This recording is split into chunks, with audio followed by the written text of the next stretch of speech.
Did you see the stylish kid? Welcome to the Young IPA podcast. I'm James and this is not Pete.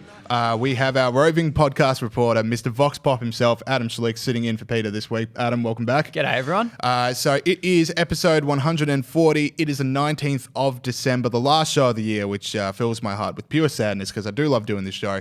But we'll be back next year and we got a big... We are ending on a big show. We are. If I may say so. Big events have happened. Big events have happened, and we have the people you want to hear from. So we've got Brendan ONeill, great friend of the show, going to be breaking down the British elections for us and what he thinks and, you know, the new divides in society, which we really enjoyed, so you guys are going to love hearing it. And not to diminish Brendan ONeill, but the biggest guest we've had this year, the one I've been looking forward to, the one we teased at the end of last week's episode, Grunt The Pig. Huge. Is on the show. So for people that don't know, we do a segment every week where Pete and I pick out the heroes of the week, people who stood up for freedom. We named it after Grunt the Pig, who was a pig that got fined for basically being a pig. The Wangaratta local council said that he was too big to walk the streets of Wangaratta. They fined him for being a pig, and he took on the council and won, both him and his owner. It wasn't just a one pig effort. So we went down to Wangaratta. I'll explain it later in the show. But yeah, we went down to Wangaratta to meet Grunt the Pig himself and decide who was the hero of the year. A nice uplifting story to end the year on. Absolutely. Well, the other uplifting story was Jeremy Corbyn is gone. His political career Shattered. is dead. I was completely wrong. Last week, Pete and I had the dunce hat bet over what was going to happen in the British elections. Now, since Pete isn't here, I thought it was unfair to rob him of the experience of seeing me try and wear that dunce hat, which is way too small for my head for an entire show. So we'll do that next year. But yes, Boris Johnson is Prime Minister. Look how happy he is. So yeah, those are the stats. And then we've got the photo of him in full celebration for the people who are watching this instead of audio. But that is a man who is celebrating. And I celebrate too, because if Boris Johnson is Prime Minister, then I get to do my favorite thing about Boris Johnson, which is play the clip of the time you absolutely cleaned up an 8-year-old kid playing rugby. Watch him lower the shoulder, sit down, kid. Again, this is for the people on YouTube. Just look up Boris Johnson rugby. It's the first thing you see. We got the action slow motion replay. He goes straight into it. I've never seen that. It is the best clip of any really politician disappointed ever. that I haven't. Yeah, I'm going to watch exactly. it a lot more times. Like, there were so many moments that Boris Johnson could have opted to not plow through that kid, and he went away from each and every one of them. There's a lot of videos on the internet of different politicians playing sports, Yeah. always badly. John Howard playing cricket, the famous one. There's like Kevin Rudd playing downball, Yeah. which really caught on. Theresa May dancing. Yeah. Not a sport, but not a you know, sport, but very funny. Still watch the clip. I think Theresa May and Boris Johnson are my top two. Well, yeah. UK, thank you guys. All right, so let's run through some stats and figures. So Conservatives won 47 more seats to bring them to 365. Labour had 203 seats, which is the lowest that they've had since 1935. That majority that the Conservatives have... Oh, thank you for putting the stats up, Saul. That majority that the Conservatives have is the biggest they've had since the 80s. This is a trouncing. Here's some other stats for you. 24 seats that Labour had held for decades voted Conservative. Bishop Auckland, one of the seats, elected a 25-year-old Tory MP, which is the first time a Conservative had been elected MP in Bishop Auckland in 134 years. This is some big stuff, and, you know, you would have seen how it's like the Labour Red Wall, seats that would have, you know, there's like this idea that like there was a section of Britain that would have voted for a donkey as long as they were with Labour. Mm-hmm. They all voted Conservative. You know, it's a new defining thing. So we are going to be talking about that with Brendan ONeill. But the takeaway I definitely got from this election was that it turns out the British people do want Brexit. Yep, which is surprising considering they voted yes. Yes. And then they voted for the UKIP party, and then they voted for the Conservatives again. Turns out they actually do want Brexit, and if you do go up with a neutral Brexit stance or a second referendum stance, you're going to get owned. The media will still try and tell you that they don't really want it, and they don't know what they're voting for. Because the media doesn't want it. Yeah, exactly. Yeah, exactly. Well, the people I talk to at my parties don't want it, and therefore Britain doesn't want it. But Britain has spoken. Britain has spoken. And yeah, I'm just glad, because I definitely, as you would have heard on last week's show, I did have the creeping sense that Boris Johnson was... that Jeremy Corbyn was going to win. There were just those last-minute polls, last-minute slip-ups. I mean, Boris Johnson hiding in a fridge, always a good win, if anyone saw that. Now, the other part, because I want to leave a lot of this for what Pete and I talk about with Brendan ONeill later in the show, but my favourite part of British politics, I didn't get to discuss this with Brendan, is this. Every every political leader in Britain has to give their speech, whether they won or lost, from their local constituency. And they share a podium, no matter what happens, with the other people that ran in that seat. A lot of people who follow British politics closely already know what I'm talking about, because like you got the famous person, Lord Buckethead, that would just run against popular people just so he could share that podium. And it leads, and it's stupid and it's inconsequential, and I'm sure it'll get old quickly. But every 5 years, you get clips like this, which if we can play it now, which is like Jeremy Corbyn giving the most gut-wrenching speech of his life. His political career is over. And the guy behind him is wearing this like fluoro yellow and white t-shirt combination with this insane top hat. And he's loving it. He is loving every Time single of his life. second. Fairly so. Good on him. And it's just perfect to me because, you know, you can run around with the elites of the political world and you can run around with the internationalists, but eventually you're going to have to share a stage with a dude with a giant top hat. Which is what democracy's all about. That you know, is everyone what gets a voice. It's all about. Including Buckethead Man. Lord Buckethead. Buckethead. Don't sorry. desecrate his honour. All right, sorry. This is the part of the show where we would do heroes and villains. So yeah, I think I explained all this in the clip. But yeah, Pete and I, we got in the car with Saul. We took some video. We went up to Wangaratta to talk to Grunt the Pig himself. We had a photo of who we thought were the biggest heroes of the year. I had the Hong Kong protesters. Pete had the Iranian women who were the first women in decades to be able to watch a soccer match. And we put one of Grunt's favourite treats on both photos to figure out who the winner of the hero of the year, the Grunt the Freedom Pig snort of the year, was. Okay, we are here in beautiful Wangaratta on a gorgeous day. God's country for the biggest interview of the year. So we have finally met Grunt the Freedom Pig and his owner, Matthew.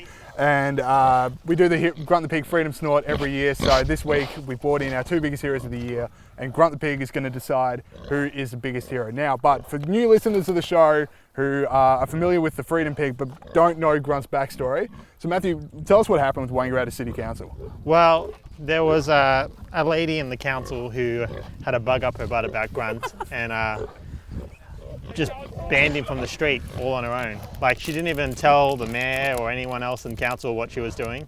She just did it. And then, yeah, there was a big old media uproar about it.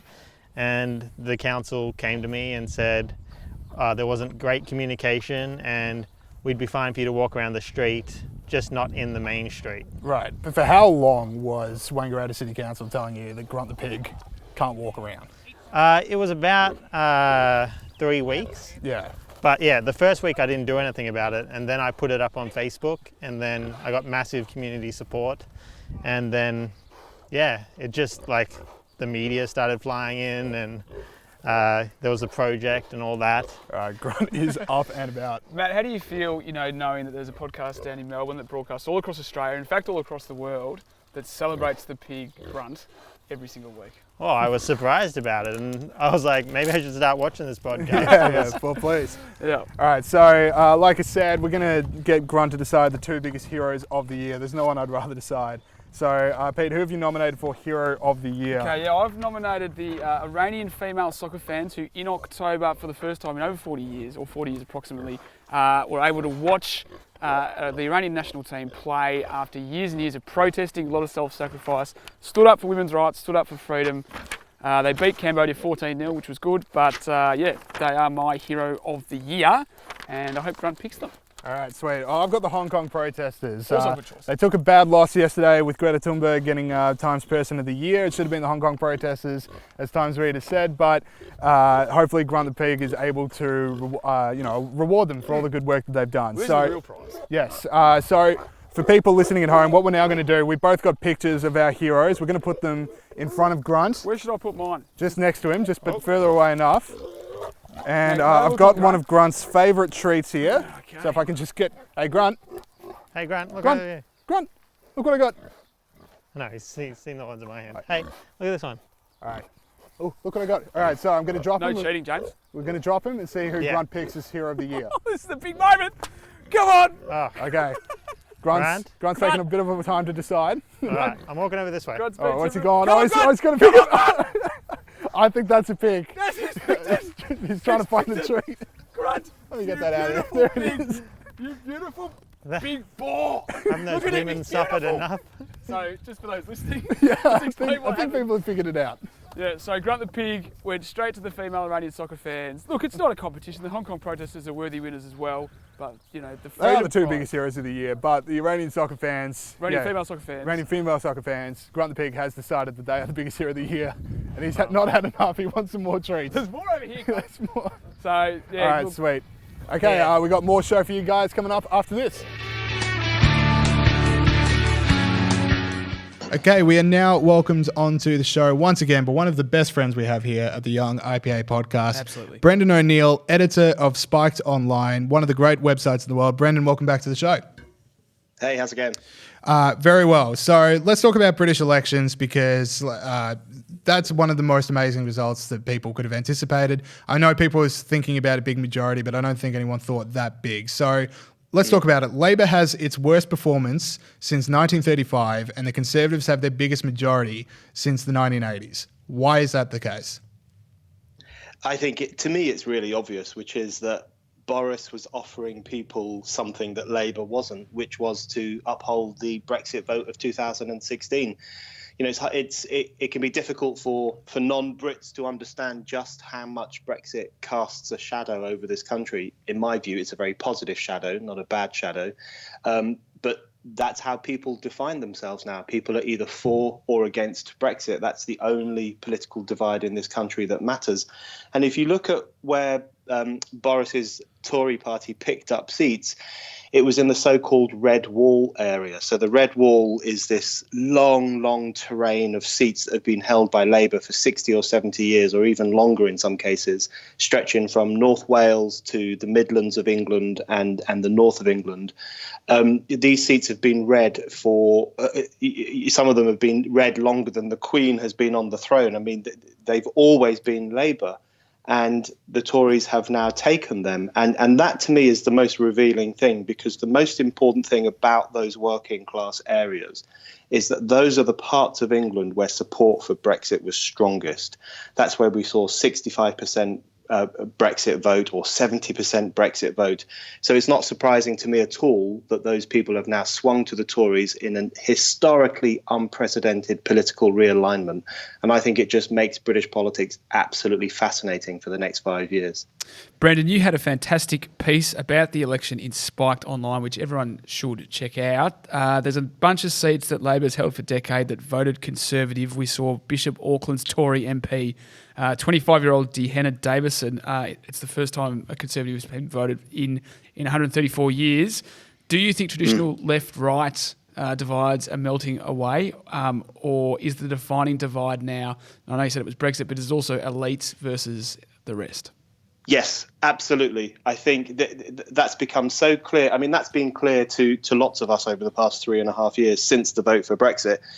Many commentators and political leftists in particular always denied that was true, but it's become so clear now. And if you look at because the Labour Party here is now in complete and utter turmoil, they were warned by some people, and I was one of those people. They were warned again and again that they were going to lose their working class vote, and that if they went down this route of, the Corbynista, radical, very woke, very identitarian, and very anti-Brexit politics, some of us said, listen, if you do this, you will lose your working class voters who are not woke, who don't give a damn about identity politics, who believe in democracy, and who want to leave the European Union. And lo and behold, that is exactly what has happened. And what we've seen very clearly over the past few days is that pro-Brexit sentiment most clearly comes from working class communities, from so-called left-behind communities, from former industrial areas.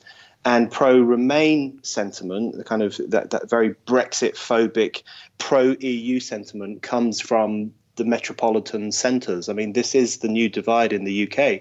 What's fascinating is that a new alliance has been formed in the Tory party, between a Tory party that is led by toffs like Boris Johnson, very posh, went to Eton, was a member of the Bullingdon Club at Oxford University. So you've got the Boris crowd on one side, And then on the other side, these very working class people, former mining communities, people who don't sound like Boris Johnson, who never went to university, who have very different values traditionally to the Tory party. And some of them come from communities which traditionally loathed the Tory party. So this new alliance is absolutely fascinating. I think it's a new form of politics. And people who are saying that Johnsonism is the same as Thatcherism and Reaganism, I think they might be in for a bit of a shock, because I think this is actually something quite different to what we saw in the 1980s. So do you necessarily see like Boris Johnson winning all these working class seats as like a hired vote and they're going to just abandon him in 5 years? Or do you reckon like they might actually stick around and vote Tory again? That's a really important question, and it's a bit up in the air. You know, I thought Boris responded to his working class vote really, really well, very graciously. One of the first things he did, he travelled to the north. He did a speech. He talked to these new voters, and he effectively said to them, listen, I know you don't normally vote for the Tory party. I know you've lent me your votes. I know your hand was probably quivering over the ballot paper. So he has a very strong recognition of how unusual this situation is. So the big question is, can he keep them on board? The thing that these voters want more than anything is for Brexit to happen. So if he does that, he will already be in their good books. The reason they want Brexit to happen is because they think democracy is important. They don't like the European Union. They want to have some sense of political agency. And all that the Labour Party was offering them was pity and assistance. You know, we will give you more food banks. We will look after your mental health. We will save you from the effects of Brexit that you stupidly voted for. So the Labour Party went to these communities with a deeply paternalistic, nanny state-ish message. And of course, working class communities don't like to be treated like children. So the fact that they turn to Boris is not in the least bit surprising. I think it's the least mysterious thing, even if it's a very unusual thing. Boris will need to play it very carefully if he wants to keep them on board up to the next election. I think he will have to rethink some Tory party priorities. I think he will have to be more in favour of public spending than he might instinctively be. I think he will need to engage with these communities in a very democratic way. I think he will need to invest in infrastructure in the Midlands and the North, much of which have been left behind from the British economy. So there's a lot he will have to do, but I am quite optimistic that he will be able to do it. And I think he could well hold on to these people through to the next election. Yeah, no, it's interesting you raised that. I think he's similar to Scott Morrison in the sense that you wouldn't say he's a rusted-on free marketeer, and like he doesn't mind intervening in the economy in that way. Now, let's get on to Brexit that you mentioned just then. What's going to happen with that? Do you think that we're going to get the deal that they've talked about? Will we get a better deal? Would we get no deal? What do you think the next phase is? There's still a question mark over all of that. This is what's interesting. Boris says that we'll be out next month. His Brexit bill is going to come back to Parliament in the next few days. He's going to pass a law. The latest discussion is that he's going to pass a law to make it illegal for parliamentarians to delay Brexit any further. Because, of course, the big disaster of the past 3.5 years is that we had a Remainer Parliament and a Brexit public. So we had a public which voted for Brexit in a majority, the largest vote in the history of this country. And we had a parliament which was about 70% pro-Remain. Labour MPs were about 95% pro-Remain. So we had a parliament that was completely and utterly unreflective of public opinion. And that meant that Parliament kept stalling Brexit, kept holding it up, kept delaying it again and again. And that's one of the reasons we've seen this revolt, and I would call it a revolt. One of the reasons we've seen this revolt in the elections on last Thursday is precisely because people wanted to clear out the Remainer Parliament, get rid of these people and put in some fresh blood. And the fact that a lot of that fresh blood has come from northern communities and working class communities is really fascinating. So what happens with Brexit next is it's still slightly up in the air. I mean, one issue that Brexiteers have is that Boris's deal isn't perfect. There are many flaws with it.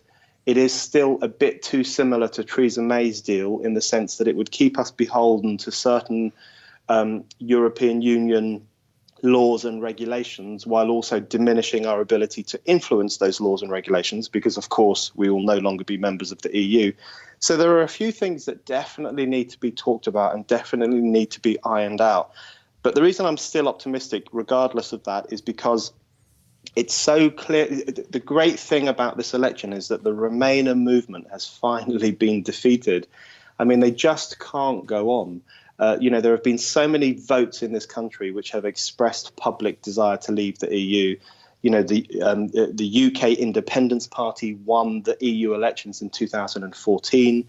David Cameron won in 2015 because he stood on a manifesto that said, I will have an EU referendum. Of course, we won the referendum itself in 2016.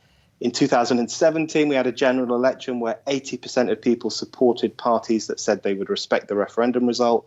And now, 2019, the people, especially working class people, line up behind the only party that was saying, we will get Brexit done. Those are 5 massive national votes for leaving the European Union in one way or another. And if it's not respected now, then this country will be in serious trouble. I could not agree with you more. And one of the most bizarre things, like Pete said and you said in your article, there are seats that haven't voted Conservative for decades. You've got Bishop Auckland turning Tory for the first time in 134 years. Now, if you're working for Labor, you think, okay, this is crisis. We've gone away from the message that was working for decades and decades. We need to rethink. But I go on Twitter and I see that tweets from people high up in Labor or Labor supporters, and to condense all it into a phrase, they just see it as the poor's got it wrong. We need to educate them better on what is best for them. Why do they keep voting against their own interests? Like, where does that come from? And is there any hope for Labor Party to get back on the right path? Right now, I'd say there's no hope for Labour at all. And I mean, they are a complete and utter mess. It's hard to describe what a mess they are in. I mean, this is a party that is completely lost and which doesn't know what it's for, who it represents, or what its future is going to be. Now, some of us are taking a bit of pleasure in that because we've watched the Labour Party become such a distant metropolitan identitarian machine. And we've said again and again, listen, you're losing contact with your roots. You're losing contact with the people you were founded to represent. And they just wouldn't listen. So, they're getting what they deserve in many, many ways. But you're absolutely right. The response of many Labour officials and Labour supporters is basically to do some prole bashing. They're bashing the proles, the stupid, ignorant working classes, especially in the north and in Wales, outside of London and outside of the other big cities. These idiotic people who read too many tabloid newspapers and who are racist and who don't like Muslims and all this stuff. I mean, they're coming out with so much bile against ordinary people who had the temerity not to vote Labour for the first time in their lives. It's a really disgusting and elitist attitude, in fact. And the irony, of course, is that it's confirming to many of those voters why they were right to turn their back on the Labour Party. This is a party that now loathes those communities. It looks upon them with utter contempt, and it thinks that they have been, led astray by demagogues. It thinks they are so gullible and stupid. So the amount of snobbery that's coming out from the Labour Party is fascinating and disturbing. The truth of the matter is, the fascinating thing about what's happening in the UK right now, and I do think this holds lessons for political parties across the Anglosphere and possibly across Western Europe too, is that the Tory party is no longer really the Tory party and the Labour Party is no longer really the Labour Party because the Tory party now has this huge, unprecedented intake of working class MPs and working class voters, and that will unavoidably have an impact on how the Tory party operates and how it conceives of itself. I think a positive impact, in my view. And then on the other side, the Labour Party has lost its traditional working class voters and is now a very uneasy alliance of kind of southern metropolitan middle class voters in southern England alongside students and some ethnic minority groups. I mean, it really is it's a fragile alliance between those different constituencies with no real working class component. So the two parties have changed beyond recognition, which is why I would say that this election feels like a form of regime change. We've seen regime change across the Red Wall territory, and we've seen the parties transform in a way that's very, very unprecedented. So I think the Tory party will do well from the change that's just taken place for them. And I think Labour probably will do badly, and we could well see a split in the Labour Party in the next few years.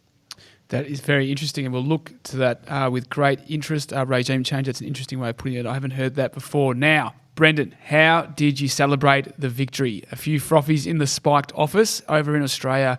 We had the results rolling in on a Friday night, so it was great timing for us. What did you get up to? I can't describe to you how happy I was when I saw the exit poll. So the exit poll is obviously the first thing that comes out around 10 o'clock on Thursday night. And I was so nervous. So many people were nervous because there had been a massive YouGov poll about 2 weeks before the election, which showed that the Tories would get a massive, unprecedented majority. And then about a few days before the election, there was another massive YouGov poll which showed that situation had changed dramatically, and the Tories could either get a small majority or there could be a hung parliament. So on election day itself, people were incredibly nervous. We all thought that the Corbyn's Labour Party had somehow pulled back, was going to do better than expected. So when that exit poll came through and showed an absolutely historically devastating result for Labour, I mean, there was so much joy, not across the whole country, but across significant sections of the country and among lots of people I know who think Brexit is the most important issue. So I unfortunately was working, so I was watching it and typing and emailing and doing some phone calls and doing radio stuff and drinking wine as I was doing it. So it was a very interesting moment. And then lots of us went drinking and celebrating the following day. So, I've spoken to so many people whose response is one of elation, and that includes people who are not traditionally inclined to the Tory party, and some people who've either never voted for the Tory party or only voted for it the first time ever this year. So what's fascinating is that people feel a sense of relief, a real sense of joy, in fact, that the most horrible party in the UK, which was Jeremy Corbyn's Labour Party, which had been infected with anti-Semitism and had lost touch with its working class roots and had become a very chattering class, contemptuous, authoritarian party. People are incredibly happy that this party has had its wings clipped, and that wing of the political class has now been put back in its box and can't so easily throw its weight around. And I think people in Australia and people in the US and people in other in European countries should actually feel inspired by the British result, because it does demonstrate that it is possible to push back against the PC elites and to push back against the sneering elites and to push back against the nanny state tendencies of the technocratic class and to do politics differently. I think that's the key lesson of the British election. Brendan ONeill, editor of Spiked, one of the greatest websites in the planet. Thank you so much for coming back on the show. Thank you. Okay, we have our last, hey, what did we miss? The Young IPA Quiz. Last one for the year. We have a very, very special panel. Adam, obviously, back from the opening bit. Patrick Hannaford. Oh, it's an audio-based podcast. Do it out loud. Great to be here, Bolt. Yeah, and Evan Mulholland. So what are we doing? You're coming back because you wanted an extra bite. You lost to Andrew Bushnell in trying circumstances last week. Disgraceful circumstances. Bushnell not here today. So he's abdicated his throne. Now, I think it should be a neutral crown. I should have it just in the middle. No one should be able to wear the crown. But I understand you have a differing opinion. It should just naturally go to the person it was stolen from. But that's all right. We'll leave it there for now. We're going to leave it there. It's anyone's to play for, anyone's to win. Bushnell not here to defend his crown. All right, so last quiz of the year. If it is your first quiz, you've got 9 questions. 1 point on for correct answers, 1 point off for incorrect answers, and then the who am I at the end. All right. I'm now just realising, since Pat's here, there's a few stuff from Pat's own article, so I'm really going to be leaning on you for the first couple of rounds. I probably won't remember it, to be honest. Your first question is, in Pat Hannaford, this guy's article on Sky News website and on ipa.org.au, how many hours approximately does it take to study to become a hairdresser in New South Wales? Pat. Did I say that twice? No, I didn't. Pat. It's 1,200 and... it's the closest to the pin. 1,280. No points off. Sorry? 1,280. 1280. 1,300. 1,300. 1270. 1270. Adam gets the point. It is 1,224. Damn it. That's a good steal. Yeah, great steal from a different person's article. That's a rough look for you, Pat. I worked out those figures as well. All right, so chance to redeem, Pat. Also in that article, how many licenses do you need in New South Wales to open a restaurant? 75. Pat. Let's go 75. closest to the pin again. We're doing closest to the pin. Yep. 74. 74. Okay, Oh, he's 76. going to beat me as well. Evan Mulholland, 72. My goodness, Pat. Read your own damn work. But that does show Australia's red tape crisis. 72 licenses to open up a restaurant. It's a lot. That's a lot. All right. Which EPL player has plunged the organisation into chaos, EPL being English Premier League Soccer, plunged the organisation into chaos after speaking out against China's treatment of Uyghur Muslims? Ooh. EPL player. This wasn't in my article. This is not. This is no longer in Pat's article. This is not a like commentary on closest to Australia's the red pin, tape or- crisis. Closest to the pin, just name soccer players. And I'll just deem based on play style Alphabetically. who's the I didn't closest. do my generic Google search of news and sport. Yeah, well, you're a media guy, Evan. You need to be on top of this. So, no takers. All right, it was Mesut Özil from Arsenal. So, score check after 3 questions. Adam won, Evan won, and Pat, despite 2 questions from his own articles, is on a big fat 0. All right, how many seats did the Conservative Party win in the British election last week? I think Pat got there first. It is 365. It is correct. I was going to get it wrong, so lucky you got that Yep. first. And that was not a closest to the pin. That It wasn't was, even in your article. Yeah. yeah. So- Probably why you got it. yeah, if he wrote it in his article, it would have That just would've completely gone. One ear out the other. All right, Labor won 201 seats, so the Conservatives 365. When was the last time Labor had that few seats? Evan. 1930. I'll go closest to the pin. That is incorrect. Does anyone want to... Is it a point off? Yeah, it is a point off. Oh, so no. if anyone wants in... No. Because I just feel if I announce it's closest to the pin, it's like, he's wrong, but it's close. Well, no one else is having a stab, so I'm right. No, it's 1935. Unfortunately, history doesn't change on whether or not someone else has a saying guess. the 30s, so it's just like, come on. Yeah, well, 1935. All right, as this decade ends, Donald Trump, Scott Morrison, and Boris Johnson are the leaders of their respective nations. Who were the leaders at the start of the decade? Evan. So 2010. 2010. We've got, so at the start of 2010. Yes. Yep, 31st yep, of yep. December 2009, 1st of January 2010. Julia Gillard, Barack Obama, and David Cameron. I think it's Kevin Rudd. I think that's a point off, isn't it? 2009. No, 2009 spill. Do I need to check this? Yep. All right. Apparently I do. Jeez, that was Evan's voice dropped about 3 octaves just saying that. Okay, we've just had a brief interlude after I was incorrectly challenged in the massive, massive boost to my own ego. I was right, Evan was wrong. On 2 counts. It was both Kevin Rudd and That's not Gordon a double Brown. negative, is it? It should to think punish it's you double for your negative. insolence, but I'm a it's nice... the midway dunter. I've got it beneath my seat. It's ready for you. All right, well, point off for Evan, which is punishment enough because I'm going to gloat over this for the next 4 to 6 months. I got to say, since it's the last quiz, whoever gets this crown is going to have it for the longest time. So I will also be able to hold this over Evan for the longest time. All right, so like I said, we're back in. As this decade, Scott Morrison, Boris Johnson, Donald Trump, leaders of their country now. Now, where were they? What jobs did they hold at the end of last decade? All of them. All of them. Where were they in life? Boris Johnson, Donald Trump, Scott Morrison. So Boris Johnson was the mayor of London. Correct. Donald Trump was a TV billionaire. Yep, host of The Apprentice. And Scott Morrison was in Parliament as a minister. As Immigration minister. No, as shadow minister. you danced around it.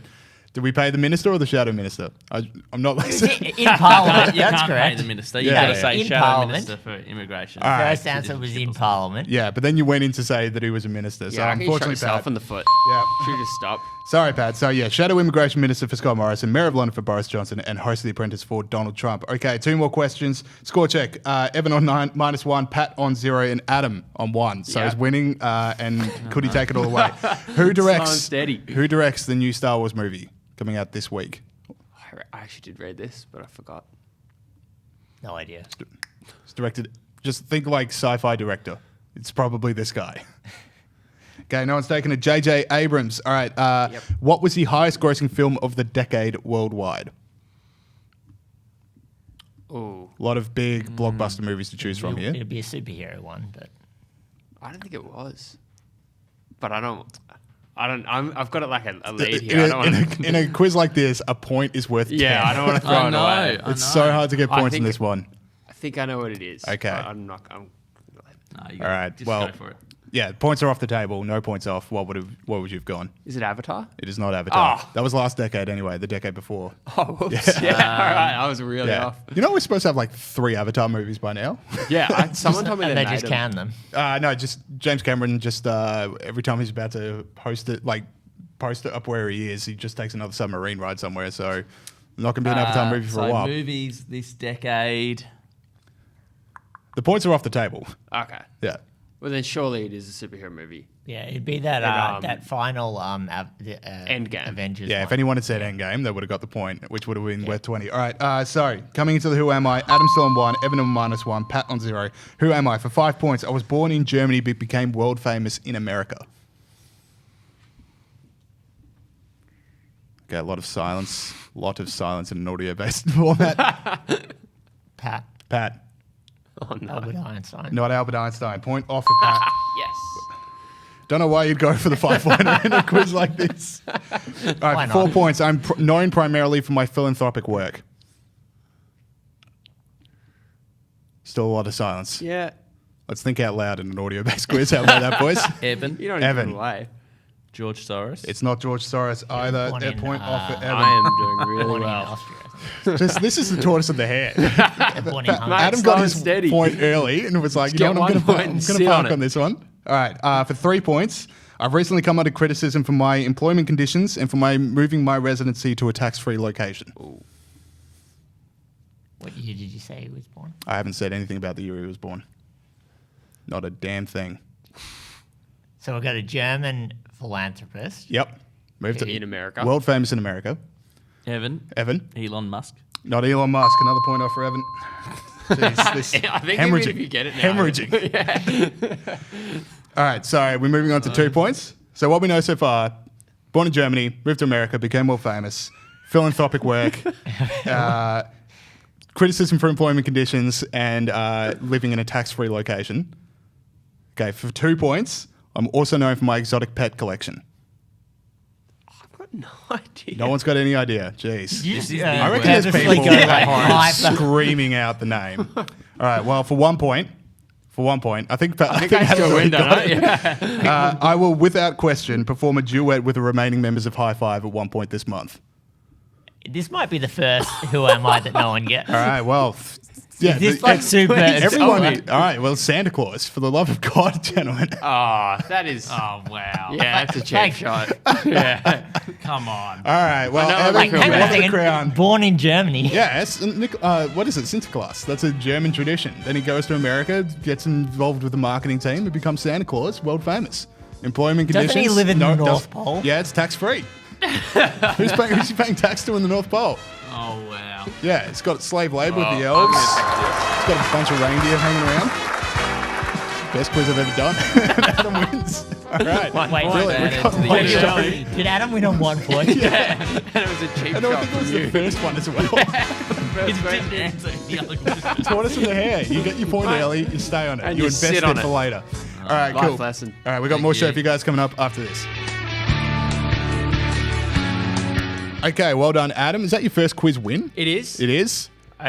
The tortoise My in new the hare game plan. situation. Get 1 point and sit on it Yeah, as long exactly. as you can. Tortoise in the hare situation. I will defend my who am I to my dying breath. That was genius by me. Everyone hated it. Okay. Everyone can suck it. Yeah, I'm with All right. Let's run through some stories that made us laugh this year. So I want to start off, with this one that you've brought to us. Liam Gallagher, rockstar icon. You yourself are a rock star. You and your Liam Not Gallagher. quite Liam Gallagher status. For now. But now. Anyway, tell us what happened. All right. Kind of funny, kind of really sad. Liam Gallagher was playing a gig last week at Margaret Court. Very big arena. Anyway, and he's playing in his last song, the closing song, and halfway through they cut him off, cut all the sound because apparently there's an 11 p.m. curfew at Margaret Court Arena, and if they were to play over, it would cost them $250,000. Yeah, I think we got the clip of exactly what went down.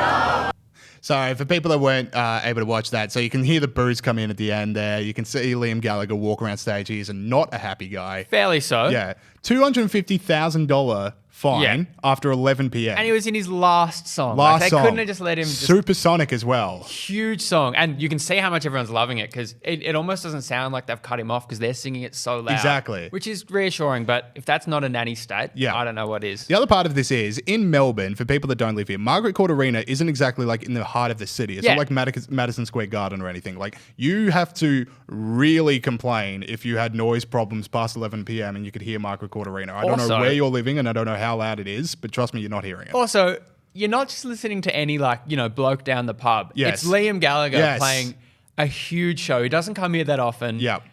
Like a headline show. You're not listening to the worst thing in the world. Yeah. And my last point on this one, we always make fun of Sydney for rightly so for the lockout laws. And they're repealing lockout laws, and apparently we can't listen to Liam Gallagher past 11 p.m. So Sydney, they're coming at us, and I don't like it. Yeah, we need to pick up our power. I like our power dynamic at the moment. I don't want to lose it. All right, another one I want to bring up. So Trump impeachment stuff, it's going down. There's a lot of hearings. I mean, I think we had the stat that it was day one was watched more than World Series of Baseball, but apparently hasn't come up against all manner of sporting tournaments because one of the Democrats who's on the committee, Cedric Richmond, was busted, and I think we got the clip here, was busted watching the President's Cup golf tournament while he should have been listening and participating in the impeachment hearings. Yeah. So terrible. But it gives me reassurance to know that I think this impeachment hearing, just the whole thing must be a big joke. If he's watching golf in it, I think it's all just a pretty big joke. Yeah, the other part for me was how brazen it was. Like, he was watching it in full screen. Now, I allegedly, no one can prove it, might sometimes watch Denver Nuggets matches or American football matches when I'm supposed to. You go 1/16 screen. Yeah. Full screen No one would know, is 'cause it's so a small. madman's game. And not even on his phone. Not He's even never on his watched phone. a movie in class. He's on a laptop, and you can clearly see it for the people who weren't able to watch. But I will also offer this in his defense. I think we got the clip again, but with audio. This is what was going on while he was watching golf. Mr. Neguse? Mr. Neguse votes no. Ms. McBath? No. Ms. McBath votes no. Mr. Stanton? No. Mr. Stanton votes no. Ms. Steen? No. Ms. Steen votes no. I mean, it's dry. It is. That's dry. I'm actually on this guy's side. I mean, I don't like golf. I would much rather watch golf. Yeah, golf is pretty boring, but that is terrible. That was, and I think that was like 14 hours in as well. All right. I'm surprised he's awake. Exactly. So last story for the year, which makes me sad. But anyway, it is a good story. Kensington, anyway, we've got the clip from Sunrise, and then I'll explain afterwards. About it, Kensington Community Childcare is replacing Santa with a sustainability pirate for its picnic. The centre is defending the move, saying it wants everyone to feel welcome regardless of their beliefs. I mean, this is a huge win out there for people that enjoy the sight of children crying. I mean, imagine like a whole kindergarten of kids so G'd up to meet Santa, and suddenly the sustainability pirate wanders in to teach them about recycling. It is, and what I don't get about this whole thing, Santa, you don't have to agree with Santa, but he's generally a good guy. Pirates, not good guys. They're the bad, objectively always the bad guys. and he's meant to be the good guy here. Yeah. And yeah, the other part is like, I thought Santa delivered toys to everyone, like all boys and girls. So the idea that like he's just going to, hand out based on religious dogma, that is not the Santa that I know and love. Never happens. Exactly. All right. Crushing. Hopefully Santa can eventually turn up because the sustainability pirate stinks. All right. That is it for this week's show. And that is it for the Young IPA podcast this year. It's been awesome. Our ratings have gone up so much. We've had so many new listeners. It's been really cool hearing from people on Twitter and Instagram and Facebook about how much they love the show. So thank you so much for listening. We'd only be able to do the show if we had listeners. So it's really good to have you here. So have a Merry Christmas. We'll see you again next year. If you are listening through iTunes, make sure you leave us a 5-star review and leave a comment because it helps people come to the show. Tell your friends and family about it. I mean, politics will eventually come up at a Christmas lunch. So if you can give the podcast a slight plug to the people on that table, that'd be awesome. And yeah, we're also on YouTube. So subscribe to our YouTube channel. All right. See you guys next year.